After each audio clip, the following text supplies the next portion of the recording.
mainly I'm looking for, since it's a Shavuot weekend, I'm looking for the things that have to do with, like I talked about yesterday, the things that have to do with your upper room experience and your Mount Sinai experience.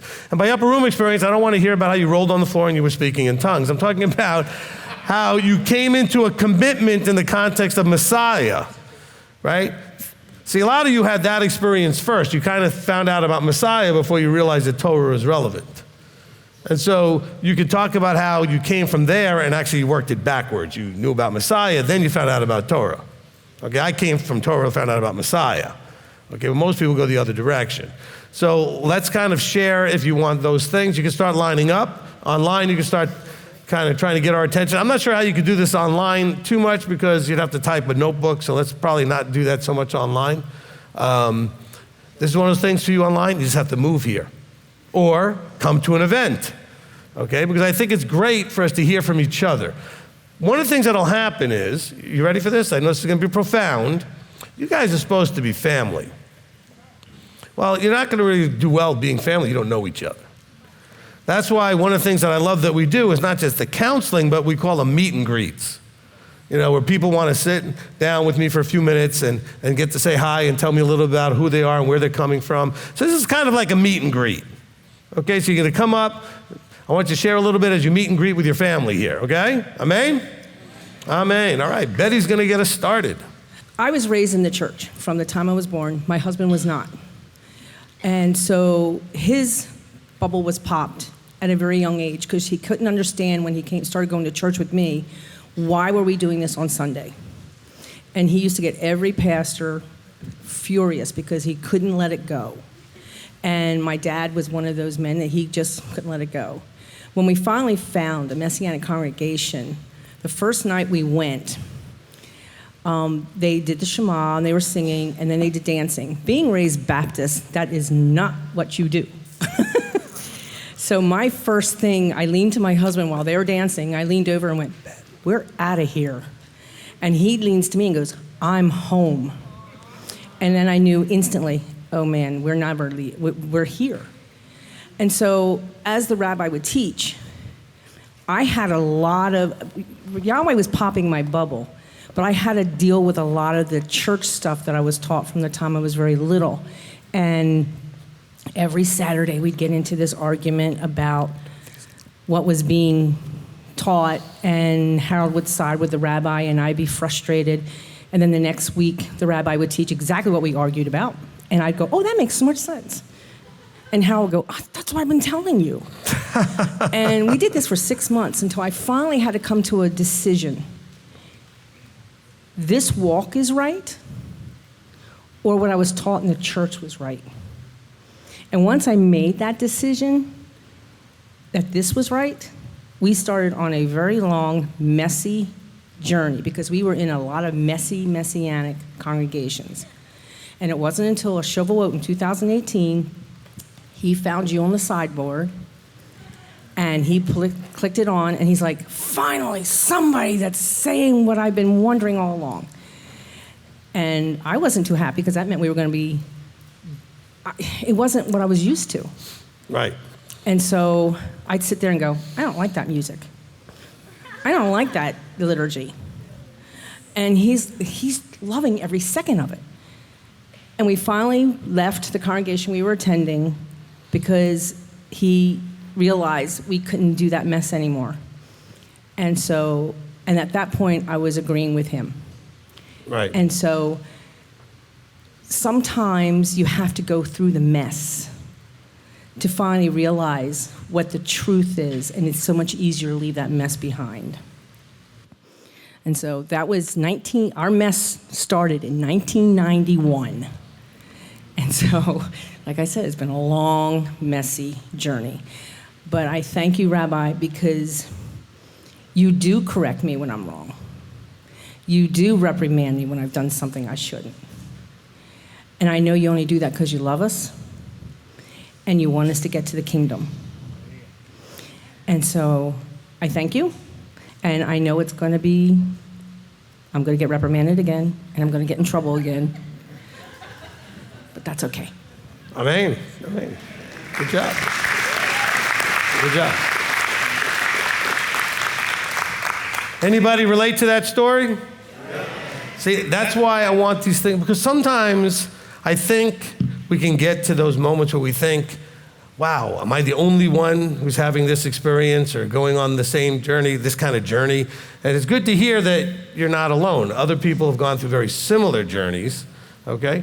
And one of the things that's part of the journey that I want to bring out for you guys is when I talk to people that are not here, but they're following some of that messy stuff, right? They don't seem to think, and I don't necessarily have a way to argue with them necessarily, but they seem to think it's all interchangeable, this mess. And really the messy part is pretty interchangeable. But they don't seem to think it matters as you're going from one congregation or one teacher to another, to another, to another. And then they get mad at me when I say it does make a difference and that it does matter, you know, because they try to go to the, well, as long as you all believe the same core things. Well, which core things are you talking about? Because I'm not sure you're going to name one that we both agree on. You may name one that most of the messy people agree on, but you're not probably going to name too many that we agree on. Because you might say, well, we believe in Messiah, but do you believe the way I believe? Do you see him the way I see him? Probably not.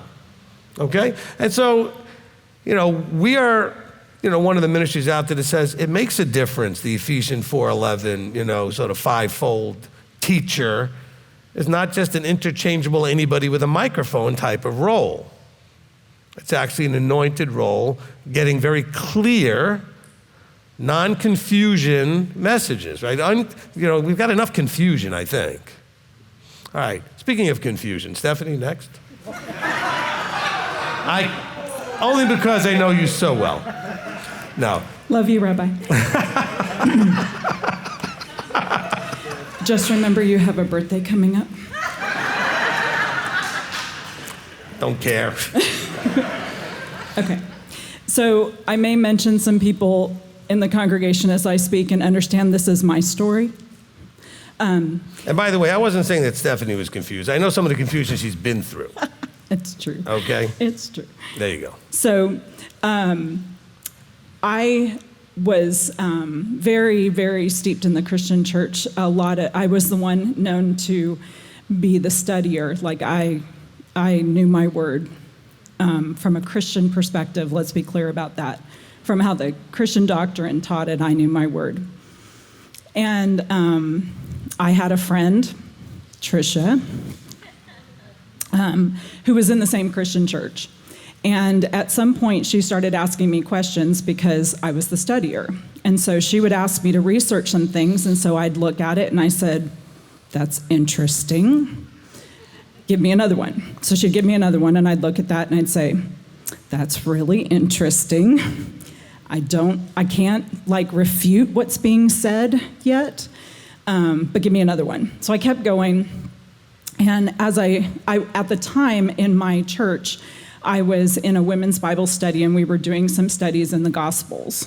And I started recognizing that in the Gospels, there's many places where the disciples, like Yeshua would say things like, I'm going to have to die. I'm going to Jerusalem. I'm going to die. And they would be like, no, say it ain't so. No, that's not going to happen. And then there's that point where Yeshua sends out 70 with the good news. And from my understanding in the Christian church, it was the good news was Christ and him crucified. And so then you start going, okay, well, if Yeshua sends out 70 saying Christ, to talk about Christ and him crucified, he's not dead yet, and none of them believe it. None of them believe he's going to die. So what was that? What was the message? And so I posed that question at the Bible study, and I literally got I don't understand what your question is. Like, I don't know what you're talking about. Right. And it was the moment I sat there and went, oh, that's what blindness looks like. Okay. And so I continue on I continue. And blind leading the blind. Blind leading the blind, no doubt. And so my bubble is popped now because I'm so grateful you're going to be going through the Gospels because I got Galatianed. If you've ever had the Christian church try to Galatian you out of anything, I got Galatianed. You can look that up in the dictionary. It's actually it might be a new verb. I've been Galatianed. I've been Galatianed. because they tried to use that entire book to explain to me why I was so very wrong about my Which new is usually beliefs. followed up by being Romaned. Could be. Okay. Could be. And then Hebrewed. Yeah, right. Yeah. So my husband's bubble was not popped.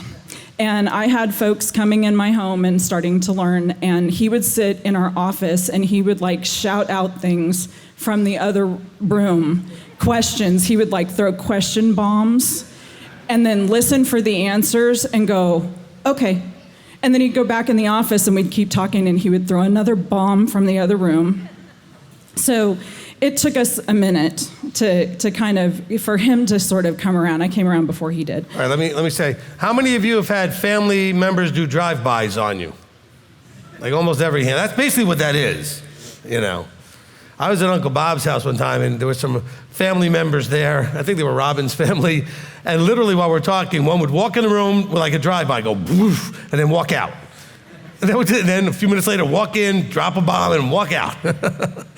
So yeah, that's a common experience. Yes.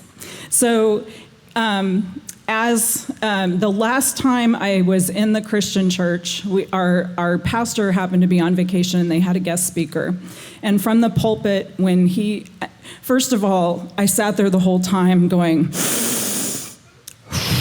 that's like all you heard me in the back as they were talking, because the more he was talking, and I was just going, this isn't what I'm like seeing the light. This isn't what it is. And then he turned on, he says, that old burdensome law that's been done away with and nailed to the cross. And I'm back there going, and my husband turns around to me and he says, please don't go over and hurt somebody.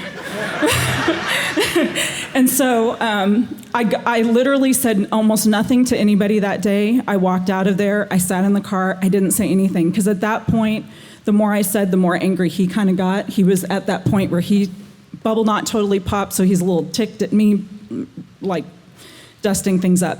So I sat in the car, and he turned on and he goes, okay, you never have to go back. And I go, oh, thank God. Yay. And so from there, it was a journey of, we had a lot of home churches. That was what was available to us at the time, which I could go into a lot about that, but I won't, because you said to be brief, and I'm working on it. I'm looking through my notes.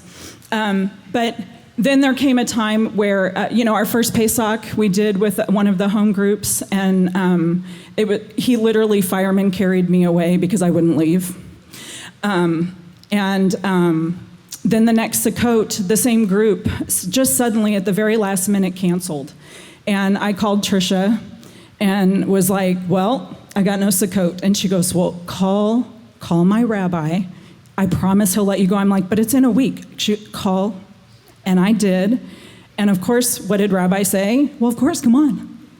Everybody's welcome. And so on we came. And that was our first, our first feast with M.t.o.i was a Sukkot.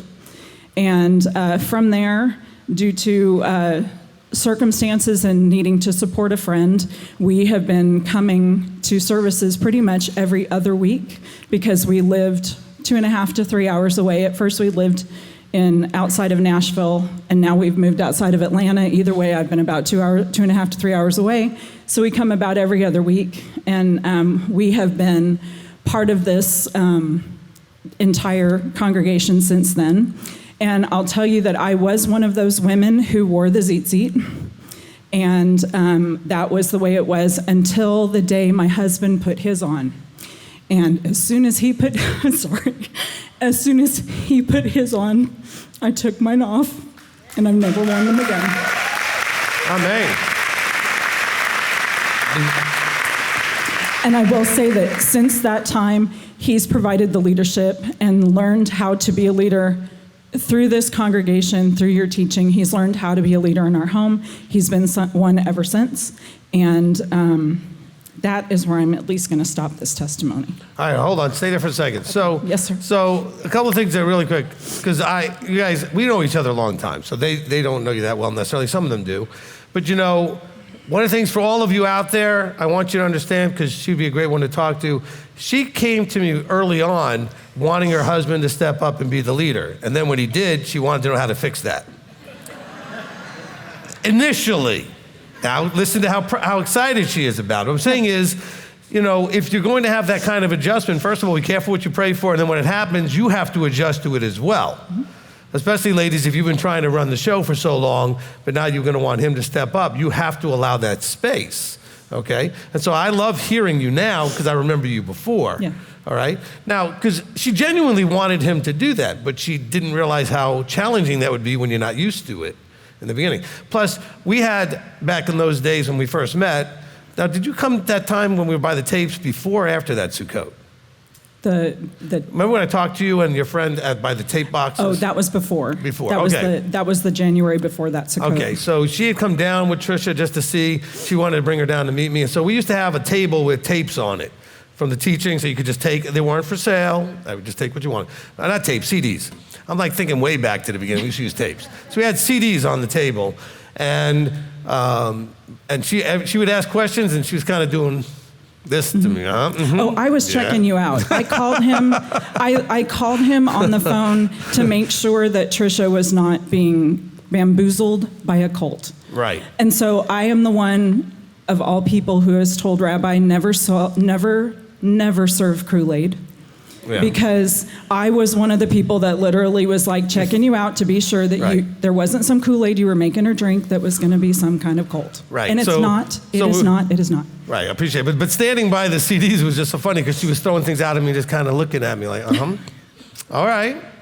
Okay, what about this? Yeah. I'm not sure I'm going to buy that yet. So, and I was just smiling as you see me now. I was like, okay, no problem. And of course, her friend who was with her, not Trisha, a different one, she didn't end up buying it at all. So, she came and didn't actually end up coming, in a more regular basis. But, I really appreciate that. And I want to ask you a question, not you, I want to ask all of you a question based on something. You can go. One of the things that she said was, my cousin Vinny, I had enough of this guy. All right. I'm through with that guy. All right. So she said, now how many of you at some point had been either in a men's or ladies' Bible study or in a little home group or anybody been in any of those things? All these hands. See, this is what I want to ask. This is a question. All of a sudden the picture came to me, and I've never said it this way before. If you were wanting to do something vitally important, like let's say, I don't know, medical school, would you go sit down with a bunch of people that bought a bunch of medical textbooks and discuss how to be a doctor? Because that's what a Bible study is, isn't it? It's a bunch of people that own a Bible and want to sit there and think they know what they're talking about. With no training, does that analogy make any sense? Okay? I mean, if you wanted to learn accounting, or if you wanted to learn law, or some major thing, are you going to just sit in a room full of other people that bought a book? And that's how you're going to learn it? See, this is kind of the absurdity of it. And then people tell me, look, go to your Bible studies, do whatever you want. But just realize it's basically the blind leading the blind. And by blind being led, that means you're not going to know that you're being led by blind because you don't have enough context for that. I mean, just think about it. This is the most important thing you could possibly be doing in your life and the most important information you need to understand. And you're going to sit there with a bunch of other people who don't know a whole lot more than you, probably less than you, and discuss what you should be using this book for to change your life into him. That makes sense to anybody? The same thing when you go out and find these teachers who've been doing this for 5 minutes, but they have websites and YouTube channels and all these other things, and they're sort of, personality-wise, personable enough that you like listening to them, and they have enough charisma to do that. But do they actually know what they're talking about? And so that analogy came to me. Hopefully that made some sense to somebody, okay? Because that's all we really have is a bunch of people that own the textbook sitting around with other people that own the textbook talking about what they think it means. Okay? I was in college. I went through high school like a lot of you did, most of you probably. I remember being in little study groups with my friends studying for a test, and none of us really understood anything, and we're all looking at each other like, well, do you even know? And we were all guessing, and some of us knew a little bit, and half of them, by the way, have you ever been in a study group, thought you figured it out, and you found out the person who was teaching you was wrong anyway? And you went and took it on the test, and you go to that person the next day, and you're like, you told me it was this, And so this is the most important subject matter you should be studying. then you need to be guided through the study by a professional, someone who knows the subject matter correctly, right? Okay. Judy. Shabbat Shalom, Rabbi. Shabbat Shalom. This is Rabbi Tom's beautiful daughter, Judy.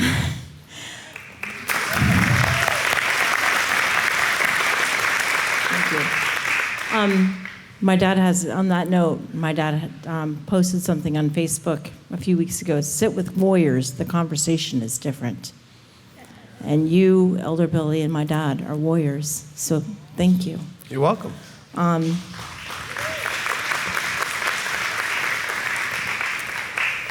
I was 4 years old when I was brought into the congregation at Worldwide Church of God in Youngstown, Ohio. I believe it was Youngstown, right, Dad? Wasn't it Youngstown? Yeah, okay. I want to make sure I was right.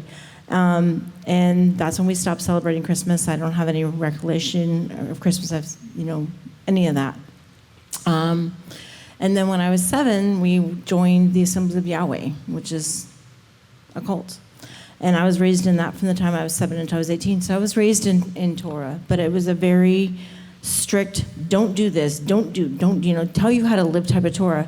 And when I sat in the back of the room today, I saw the teenagers over here in the 4th row standing up, raising their hands, praising Yahweh. And I was like, hallelujah, that's how it should be done.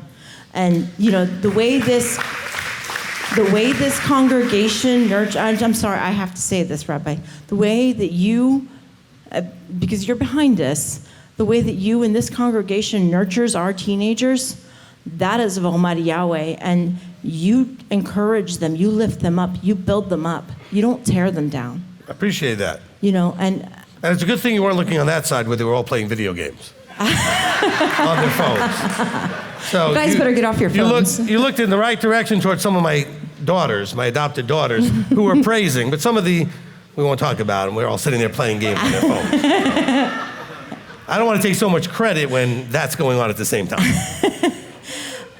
the reason I say that is when I was 18, I was thrown out of the Assemblies of Yahweh. I was thrown out. They had their own school, like it was here, and my dad was instructed to throw me out of the house. I didn't even get to complete my senior year. I had to go get my GED. And let me just hold on. When you said that they were very strict with do's and don'ts, I want everybody to understand it's not Torah do's and don'ts. It's them literally inserting themselves in every aspect of your life, do's and don'ts. They would come into your house and look around. You had to get permission to do almost anything, like even go to the bathroom, it seemed like. I mean, they literally tried to control your life. So it's not like she's saying do's and don'ts like Torah says do's and don'ts. They were well beyond that, okay? That's right. Thank you for clarifying that. Yeah. I mean, these people... So if you guys want to know what a cult really is about, talk to Judy, talk to Rabbi Tom, talk to Reverend Joanne. They've been in one. And they can tell you the difference between that and this night and day, okay? These people who even went through my dad and Rebbitzin Joanne's trash to find out what they were, just crazy stuff. Right. And telling us how to dress. I mean, yes, you should dress modestly, but I mean, the control was very extreme. Yes, thank you for. Right.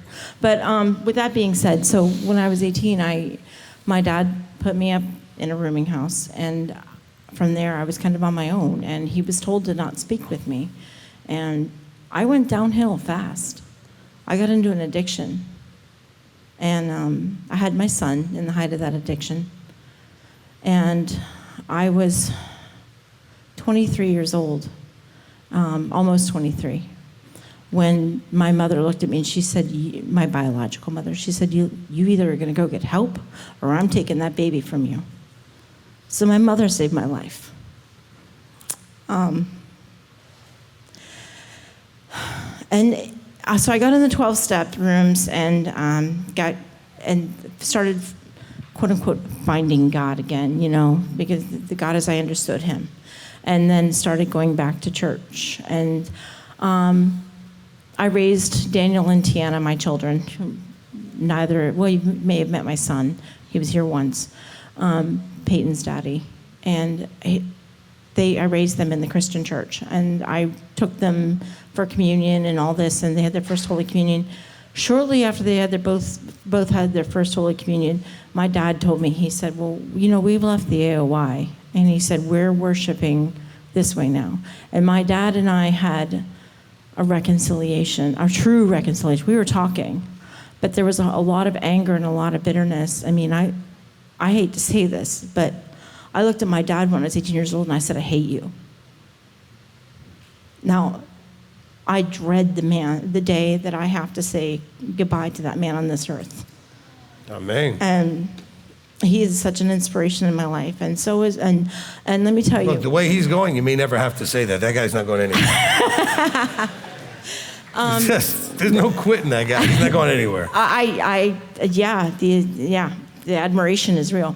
And let me tell you guys something. Rebbitzin Joanne is not just my stepmama. She's my bonus mama. She is she's a blessing to me. Yeah. Yahweh has blessed me.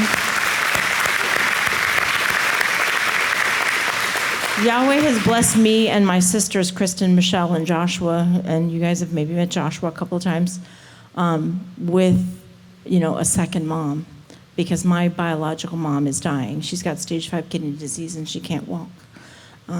So she's on very borrowed time. But anyway, with that I don't mean to digress, I'm sorry. No, it's okay. With that being said, my dad and I had that reconciliation, and this was right around Easter time, I think, and I didn't go to Easter service, and I was very close with my pastor, Pastor Joseph Hedden of the UCC church. And we lived a block and a half from the church. And I sat on church council. I served the youth group. I taught kindergarten, Sunday school, for heaven's sake. I loved it. I loved my church. I loved the congregation, the way I loved all you guys. How many of you taught Sunday school in your churches back in the day? Look at all those hands. It's a common, I just want you to hear the common experiences, right? So anyway, with that being said, so I didn't go to church, and I walked in and I sat down next to Pastor Hedden. He had an open time in church where you could sit down and pray on Wednesdays for Ash Wednesday. And I sat down next to him, and he said, Judy, he said, where have you been? He said, we've missed you. And I just started to cry. And he said, what? What's wrong? And I looked at him and I said, let me ask you something, Pastor Joseph. I said, was Jesus Jewish? Yes. Okay. Did he keep the Sabbath? Yes. Did he keep Easter? Well, he more so kept Passover. I said, okay, then if Jesus kept the Sabbath and he kept Passover, why don't we? I said, if Jesus was Jewish, that means he didn't eat pork. How come you guys, condone ham dinners and stuff like that? Well, he couldn't give me a straight answer. I gave him a hug and I said, I love you. And I love your family, and I love this church, but I can't come back here. And I was in tears. Yeah. And I started on my journey. My bubble was not totally popped yet. I'm going to be forthright about that. Then Dad found you, and he told me about you, and I met you in Dandridge. Yep. I think it was 2015. Yeah, probably. Didn't totally trust you. Took me a long time, and I've said this before openly, it took me a long time to trust you. I think it was only in the last 2 years I really started to, because of where I've been with Jacob Omeyer and the whole clan. And It's hard to trust leadership after you've been abused that way. yeah, Sure. it is. Anybody It been really abused is. by leadership? Yeah. Good. I mean, and Why did I sense there were a few people online that raised their hands that used to go here? I wasn't talking to you.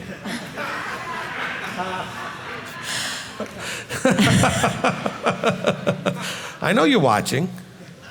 Crack me up. Your candor is just refreshing and amazing. It really is. But so, finding you, and then just the way you did things, and I watched you, and I watched this congregation grow, and the dancing, and I thought, oh, the Davidic dancing, because I'd been to some, yes, Rabbi, I've been to MJAA conferences, I'll admit it, and the Davidic dancing and things like that. And, this is years ago, before Sure. I found you. Sure. So, and it was just the journey that I've been on, and your series on sin, how it's a relationship, breach a relationship, that speaks to me. That that is what has completely solidified things for me. So praise Yahweh for that. Amen. And thank Yahweh that I'm here. And I was sitting in the back, and that last song that Brianna sang, I started to cry. And it occurred to me that my journey here's the path, okay? And sometimes here's Judy on the path. And Yahweh's like, oh, no, Judy, the path is over here. Let's go. Grab me by the hand, sometimes yanking me by the arm, and let's go back. Oh, okay, yeah. And Yahweh has spared me from so much, and sometimes it amazes me how much he loves me. It truly amazes me, because sometimes I don't feel worthy of that. Amen. I know a lot of people have the same challenge. I don't feel worthy. Like, why me, Abba? Why do you keep sparing me? Why do you keep allowing me to walk this? But you do. At this point, myself and only a couple of my brothers are in this walk. And I pray that my one sister, Michelle, probably Hannah's mother, will probably never come back because of her mental state. But I pray that Kristen and Joshua and the rest of them come back. I do. It's a regular prayer that I have, but I don't know that I'll live to see that. But with that being said, I'm just grateful that I'm here, and I'm grateful for each and every one of you, and I'm grateful that I'm finally trusting you guys to open myself up to you guys, to each and every one, to some of you more and more. Because for a long time I was like, hi, Shabbat Shalom, how are you? Yep. Because Amen. I didn't feel safe. Yeah. It's not that I didn't care, I didn't feel safe. And I think, honestly, where's Laura? Laura has had a lot to do with that. So thank you. Thank you for being my friend. Awesome. So, thank you.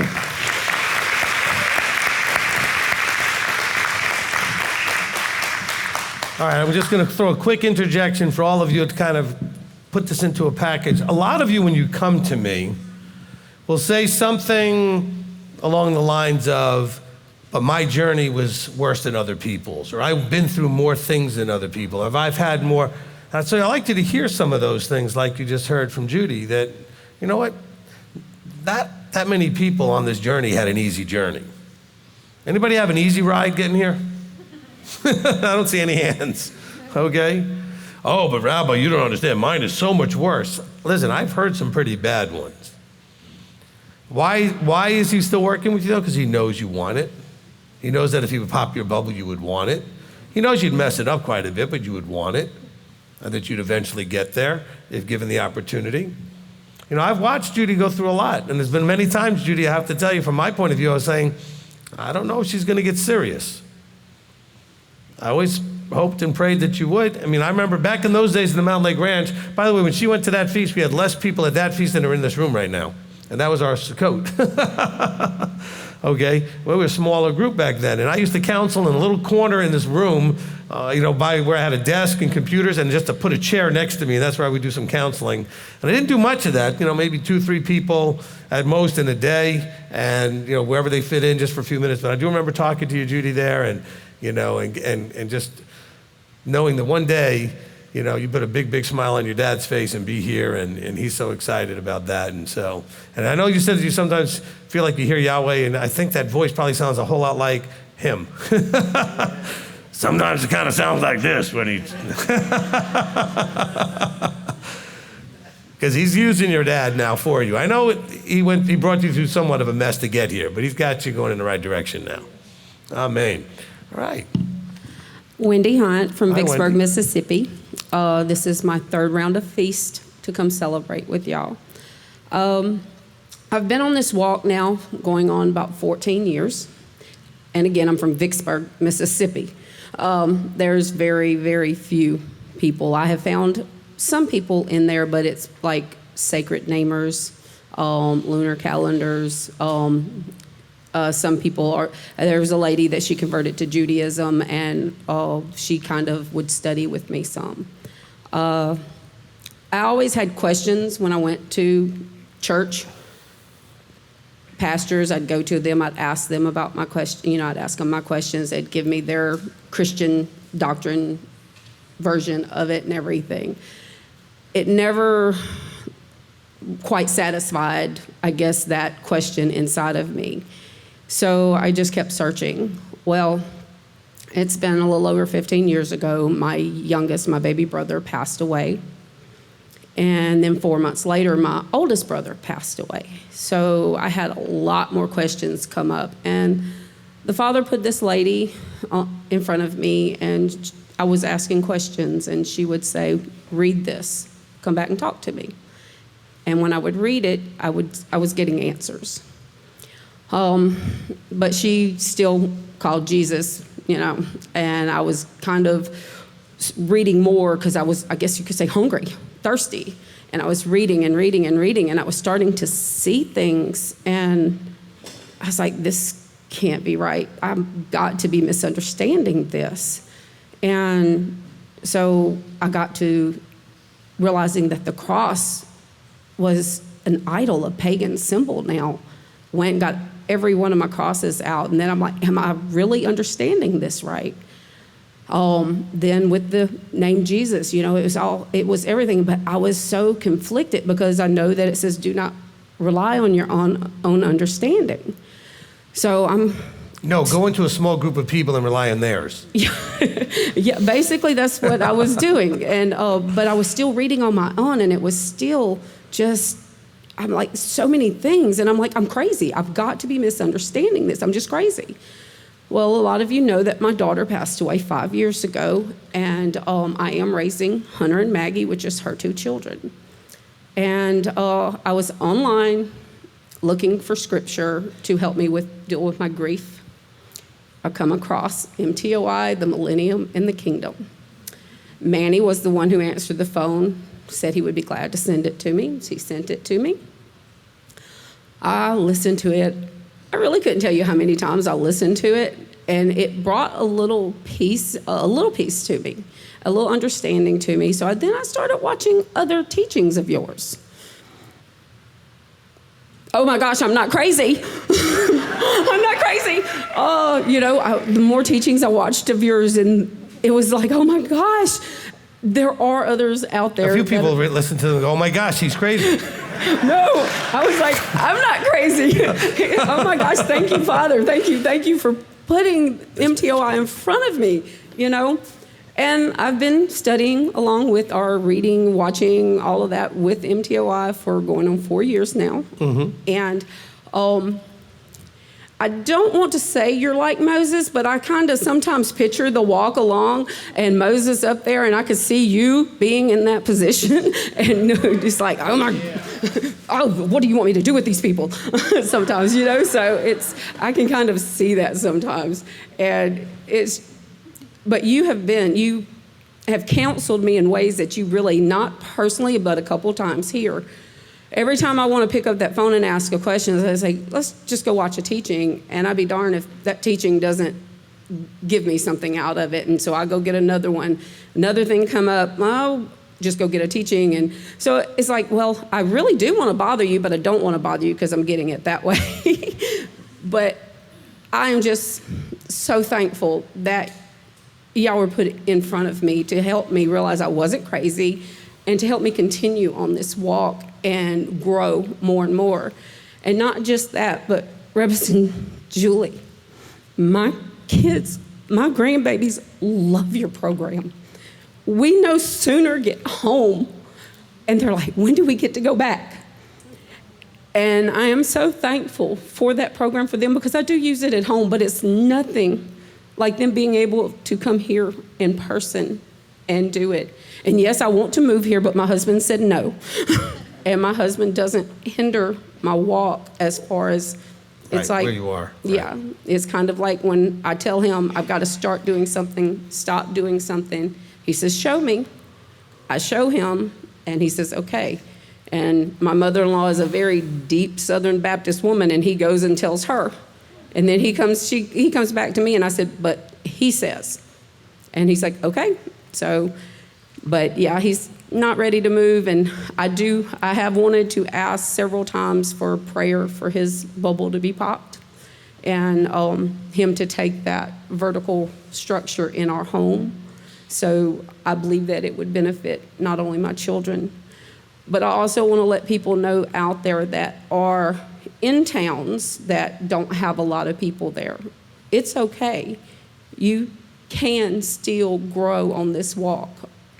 Rabbi Steve right here can help you with his teachings. And for those that have husbands that aren't on the walk, there are some, yes, they are not understanding, but there are some that are, and you may be the only example they have to get them ready for when Yahweh does pop that bubble. Again. Amen.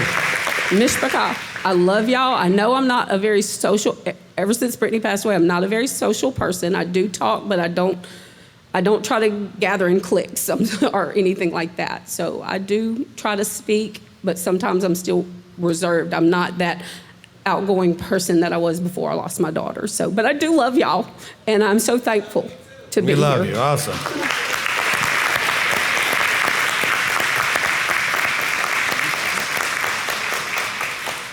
Let me just add this little piece. When she said, well, even if you're in an isolated place, you can still get the teachings. Look, we probably do at least half of the counseling sessions are on the phone.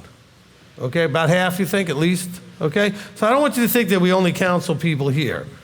Okay, I counsel all day, Tuesdays, Thursdays, after services on Saturdays and Friday nights. And so even some of those Saturday night and Friday night ones are on the phone. So just so you know that wherever you live, a good 50% of what we do, and about 10% of the counselings are done on Zoom internationally. I'm guessing the number. It just feels like that to me percentage-wise. So probably about 10 or so percent are international, and the 90 that's left, half of that is local people, half of that is people on the phone who are within a time zone range, wherever I can call them, usually in the Zone 1 area, right? US, Canada, that kind of thing, Mexico. And so we do have people in all three of those places that we talk to on a regular basis. So yes, please contact us if you need to talk, because I can still do the things that you get here at a distance. I can still do most of that from a distance, okay? Now, there's no replacing this. And if you're not sure if you want to come here, then you need to visit so that you can see that this live interaction is not the same as looking at the little box. Even if you have a big screen, it's not the same. It's a different energy. It's a different feel. It's a whole different stuff when I'm getting in people's faces and you're in the same room with me, all right?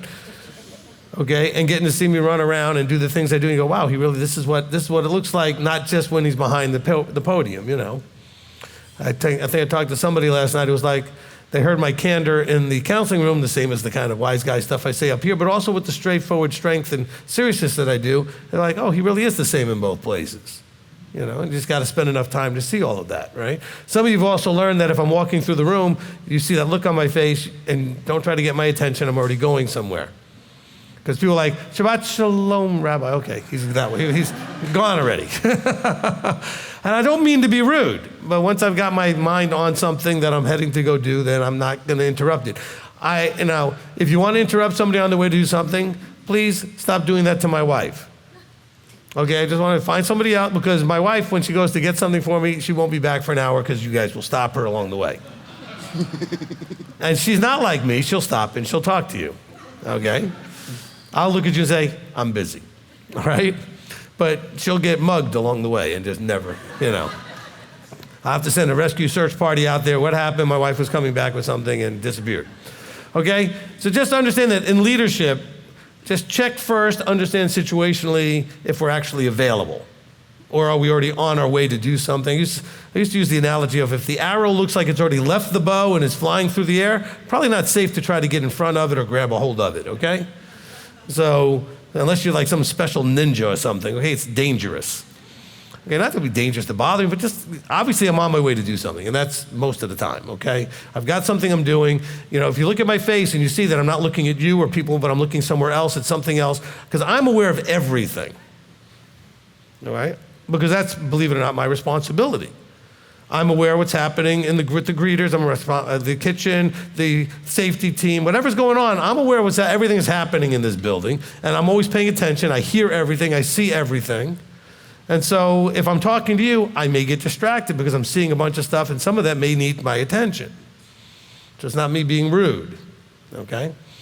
I know it can feel like that. I don't mean it to feel that way, okay? All right, the brackets. You're next.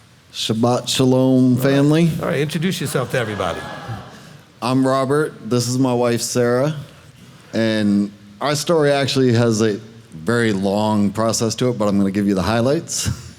Yeah, there's a long line behind you, and we got an hour, so yes. For 20 years, my beautiful wife here had prayed that I would become the leader that is the spiritual head of the house. And one morning, I woke up, decided that I was going to read the scriptures for myself and not take what somebody else said. Read it from cover to cover in 6 months and still didn't understand a word. And during that process, I asked the pastor that we had at the time a couple questions, and he couldn't give me an answer. So I'm sitting one day flipping through YouTube, and I came across you, Rabbi. And my first impression was, nope, not for me. And how many of you had that first impression? I see there's a lot of hands. And lo and behold, about a week later, Abba brought you back onto my YouTube. And it just so happened to be Beware False Prophets.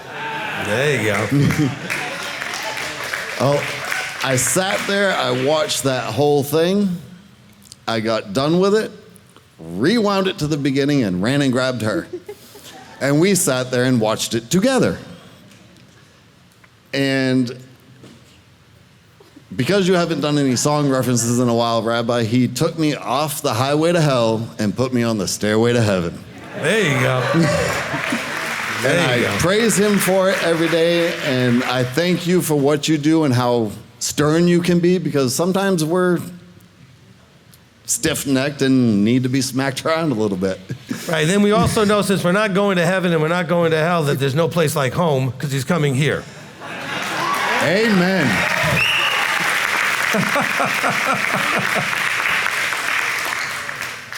And my last little bit that I'm going to give you is this Monday that just passed, I can now officially say, Hineni. Amen.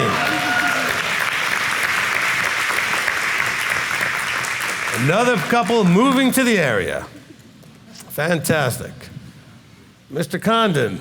So, I personally have been through Catholicism, Christianity, didn't really spend a whole lot of time in the church, just kind of went. I decided that wasn't for me and did some other stuff, different walks. Those turned out to be hurtful enough that when I finally left paganism, I was like, I don't know what you are or who you are. I don't want anything to do with you. If you exist, get out of my life. As he set his face against Israel, when Israel broke the commands, I set my face against him. And so I was at war. And he won. Very quickly. I was crushed. Anybody else have that experience? You don't have to raise your hands, but where you got to the point where you set your face against him just because you were frustrated to that level of just not getting it and not seeing it and not seeing him. Yeah, I'm just saying this is not, you're not the only one. Problems with leadership too. I mean, it's not just Christianity that has problems with leadership. The pagan community is rife with problems with leadership because they don't have the Torah foundations to be able to administer properly. Yeah, and everyone wants the top. That's another good thing. That's the draw of paganism. You can become the top in paganism, but what are you the top of? You know, right. Being at the top of the wrong ladder, you're still on the wrong ladder. But after I had set my face against him, probably, I don't know, a year and a half later, Ashley comes to me and she's like, hey, let's check out Judaism. And I'm like, how about no? It was that fast. I'm like, no, I'm not doing that. And I got crushed and ground after that for, I don't know, the next year or two till 2019. And we were in Valdosta by this time. And she comes to me in the middle of it was like August or something. We had just moved to Valdosta. And she's like, so I really want to take a look at Judaism. And I'm like, I don't. And she's like, okay. what if I found a synagogue inside the city? And I'm like, I'll tell you what, I'll make a bet with you. If you find a synagogue inside the city, I'll go to Shabbat services one time. Don't bet with me. And like 10 minutes later, she showed me where it was. And I was like, holy crap, there's a freaking Jewish synagogue in Valdosta. I went to services. It was the Friday night services. Had no idea what I was doing.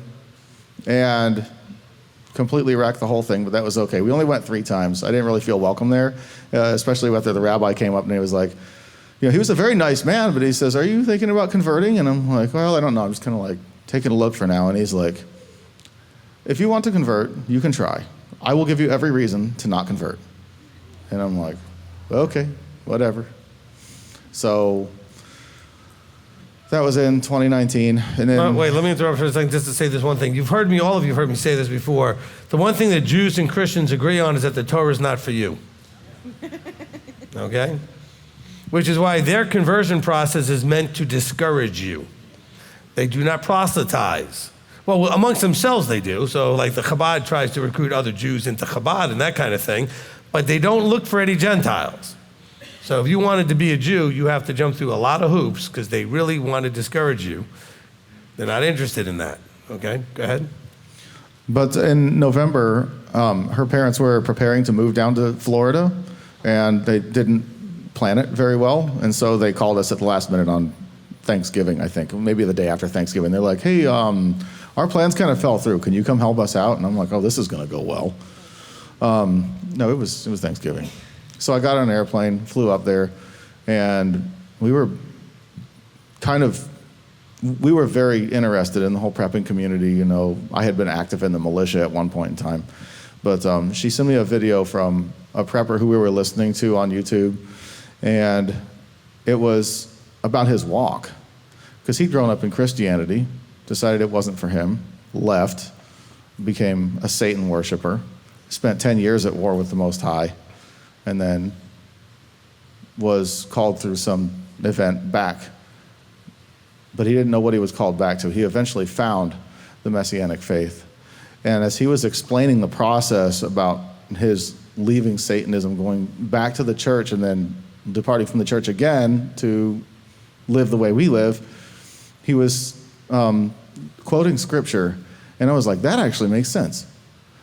That one actually makes sense. That actually makes sense. He just kept saying things over and over that made sense. So I got back home and I didn't pay any more attention to it. We kept Christmas that year, and it was on my mind the whole time. And I remember our first Shabbat, I woke up on Friday morning. I think it was the 17th of January, 2020, and I was like, Ashley, I think we're going to keep Shabbat this week. She's like, oh, we're going to the synagogue? And I'm like, no, we're just going to do it at home. She's like, what are we doing? I'm like, I don't know. But we're not going to work. We're not going to cook. We're not going to clean. We're going to have everything done. We're going to have all the meals cooked. She's like, are you telling me we have to cook like 3 meals for these kids? And I'm like, yeah, but we're going to do more than that. We're going to do 4 meals just in case. And so, but we got everything done, barely. And it was a very restful, very relaxing experience for me. I don't know how it was for her. She said she slept. A lot of you still have Fridays where you get things done barely, don't you? Still today we have that challenge. Well, now I have to have shalom that a lot of things aren't going to get done. I'm like, oh, that mess didn't get cleaned up. Well, here we are. Yep. But that was our first Shabbat. And I remember at some point I opened the Bible and I just read the whole Torah pretty much as quickly as I could get it down, which was a couple of months. We did Passover, but not having a teacher, only having the instructions that were in the Torah, we messed it all up. We got everything backwards. We did what you're supposed to do on the first day, on the last day. We had everything all wrong.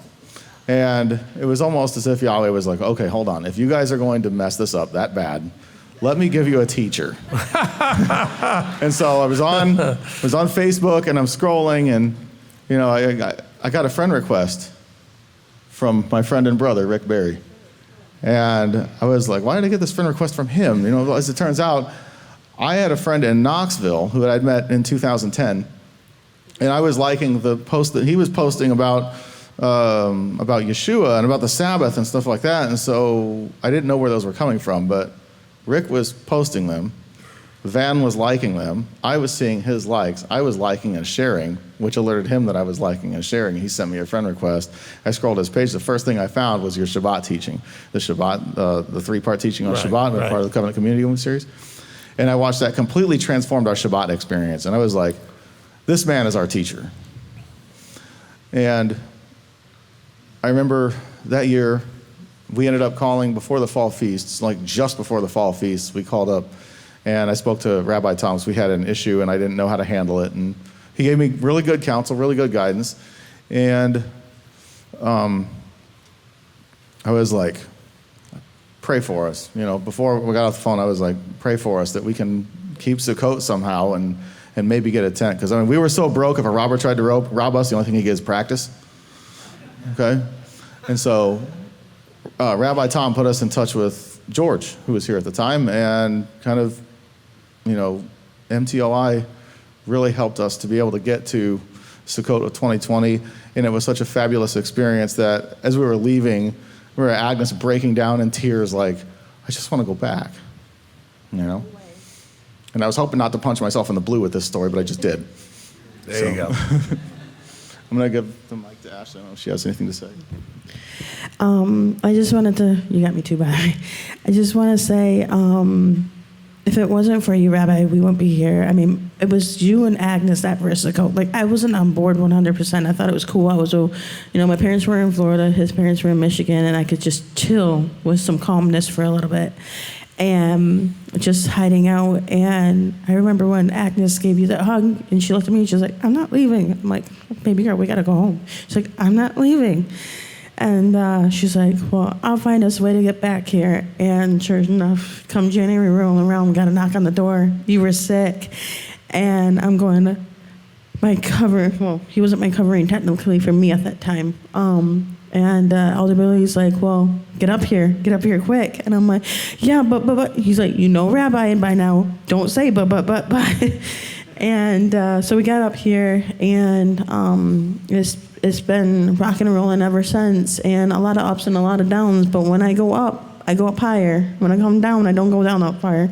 And I just want to tell everyone out there, no matter what your walk is, Christian, witchcraft, pagan, Judaism, whatever it is, if you know it's not right and you know that this man here is your teacher, listen to him. Because I tell you what, if you get that hole, crawl out, run out, go, because that's your chance to make it. And just listen, because Yahweh is only going to pop your bubble as many times as he's going to, and just take it and listen and grow far. And another thing, and I'll pass you the mic back, I want to share and I learned. No matter how bad your past is, it's like that for a reason. I realized this morning.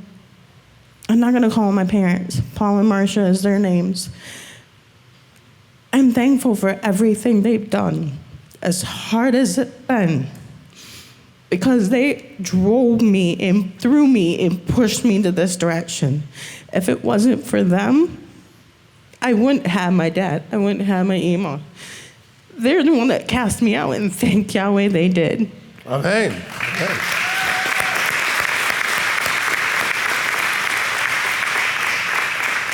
I also want to say thank you, because it's sitting in your conference room many, many, many times that has caused us to have the amount of growth that we've had. And if it weren't for not just receiving your counsel, but listening to it and applying it and doing what Rabbi says. That's hard, by the way. Which Ashley just said, that's hard, by the way. But with that counsel, I have been able to make a lot of adjustments and a lot of personal growth and step up and start being the man that she needs me to be. And she's actually quite a surprise to me from when I first met her back in 2010, but she's making a lot of progress at becoming submissive and like just toning it down, we'll say. Because Amen. I mean, yeah. I've called her Shotgun Ashley before, and there was a time when that nickname was not inappropriate. Okay. So awesome. Listen, since you guys have been coming and counseling, I've gone through more boots than I've had in the past. We needed it. Boom. Okay. No. Still need it. No, you guys, look, I want to give you guys credit because you do keep coming back and you do listen, at least you try, you receive at least, then make some effort. And so, your attitude has always been coming willing to hear and be taught and be shown and be corrected or whatever it had to be, instructed and guided. And so that's always been a pleasure to work with. I know when I met you guys, you had been, I guess the way you worded it is like, you expected to be thrown out because a lot of other places had thrown you out or just not knowing what to do with you. Because you guys are like the rest of this land of misfit toys. I mean, we're all, yeah, I mean, we're a land of misfit believers, okay? Because we don't fit most places. We have all kinds of brokenness. We've been through all kinds of junk. And so we don't fit anywhere except here, So,